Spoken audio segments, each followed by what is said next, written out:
gonna start Hackers on YouTube. Welcome as well, amazing hackers on Twitter.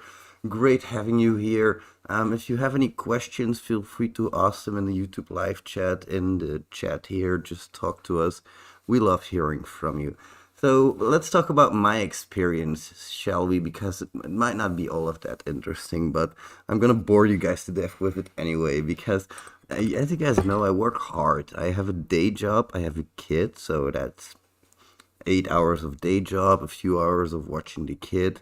I'm easily working a few hours before I even start my normal job. And my normal job is a QA engineer. And to get to my work, I also have to drive quite a while, which is not good for my mental health. I have a lot of traffic. That traffic is extremely bothersome, and it doesn't help at all. And then I come home, I have to watch my kid and play with her a little bit. Not that that's that big of a chore, but it all piles up. And then I get to work on my own work, the things that you guys see. That's what comes next. And in that work, I do some very basic things like you guys see. I make quizzes, I make labs, etc. And I work until quite late. It's now midnight. I'm going to sleep in maybe 1, 2 a.m., somewhere around that time. And then wake up at around 9 a.m. to usually do my day job. But I have a few days off now, so I'm probably gonna focus on my work, my own work, which is probably not that good because that means that I'm not really going to be taking time off. I'm going to be working for myself. Now, I don't mind working for my own company. It's not that I get that big of a burnout feeling whenever I think about this stuff, but I have a few things in place to avoid that. Because in infosec, you have a pile of material that you can go through. You can go to try hack me, you can go to hack the box, you can go through everybody's courses, you can go through the free resources that are online. It's a sea of information out there, and it's not always easy picking up the right information from the right sources, especially since you're also working with version numbers which might be different, commands which might not be working out like the way you expected them to. So that's something that I try to I try to pay very close attention, that I have a set goal in mind. Now before I start any of this work, before I start a course for example, I'm gonna make an Excel sheet and I'm gonna note down my goals, what I want for each topic, which topics I want in there, and I'm going to make my pile of work visible. That's something that's very hard as an ethical hacker, because you guys probably all know that feeling where you're completely lost in your hacking and there's nothing else that matters and time passes by like it's nothing. But your actual goal, the thing that you're trying to reach, is very vaguely determined often. And that's something that I also struggle with, but I try to not let it get to me. I just try to make my work visible, chop it up into very small divisible pieces, which take me about a few hours to an hour's worth of work. And that's manageable because then I know that in that time I can actually focus, laser focus, and not have to jump around looking for tasks all of the time. And those tasks, having them visible, I write them down in my book. Right now I have in front of me to do. I have to write an article, I have to change the API top 10. I did that. So I get to cross it off my to-do list. And that crossing off gives a feeling of satisfaction as well, which can help prevent all of those feelings of burnout that you might be tempted to feel. Now, what also helped a lot for me is that I have to have my break. So I plan in a break where I take, at least every weekend, I take my little kid to the theme park, enjoy the theme park with her, and have a few hours where I'm not doing anything hacking related and I'm actually outside, not in the house. Even if it's cold, I'll just put on a tighter jacket. But those things, they really help. And it might seem crazy to have to plan in your breaks, but it's something that's very necessary in our day and age, I think. especially with our cell phones where we are always available to everybody and everything. And all of those stimuli together, they can easily accumulate into a burnout because all of that piles up into your work ethic.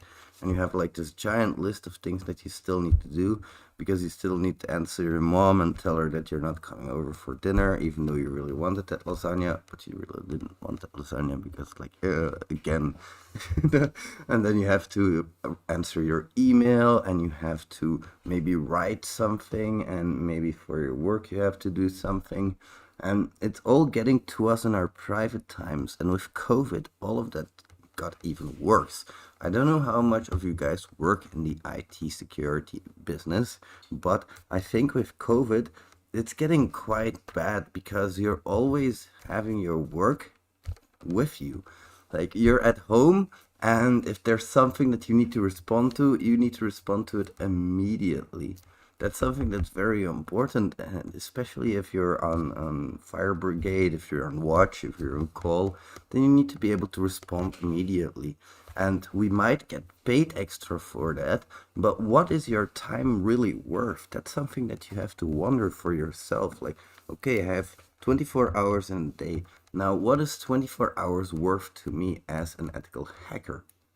That's something that's very important, I think, because like you have 24 hours, okay, let's divide it up. I need about 6 or 7 hours of sleep, so that's time gone. Then the next thing that I really want to do is I want to do my day job, 8 hours gone.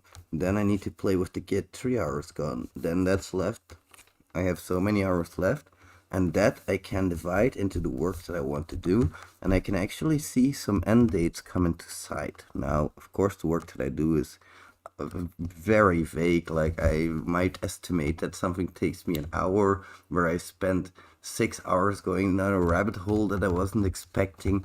It happens quite often, but this is the way I try to achieve not burning out too often. Don't get me wrong, I have days, and a lot of them, where I just don't feel like responding to messages even.